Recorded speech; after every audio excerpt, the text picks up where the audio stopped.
और कबड्डी के मैच तो आपने बहुत तरह के देखे होंगे, लेकिन पाक पतन के नवाही गांव व्याकोच में रिवायती मेले के दौरान थप्पड़ों वाली कबड्डी के मैच के हवाले से देखिए ये रिपोर्ट।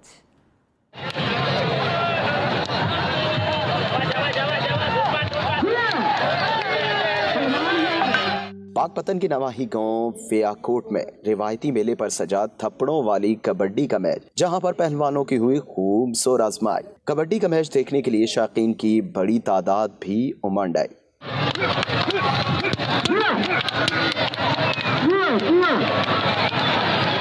थप्पड़ों वाली कबड्डी का ये मैच साहिवाल और फैसलाबाद की दबंग टीमों के मापेन खेला गया, जिसे देखने के लिए बनाए गए आरसी ग्राउंड में शौकीन की बड़ी तादाद ने शिरकत करके कबड्डी मैच की रौनक में इजाफा किया। शौकीन अपने मनपसंद पहलवानों पर नोट निछावर करते रहे और खूब महसूस होते रहे। ग्राउंड शौकीन से खचाखच भर चुका था। कुछ लोगों ने दरख्तों पर चढ़कर मैच देखा तो कुछ ने गाड़ियों पर। इस मौके पर शौकीन का कहना था कि इस तरह के इवेंट हर महीने होने चाहिए ताकि सकाफत को फरोग देने में मदद मिले। महमूद अहमद, जी न्यूज़, पाकपतन।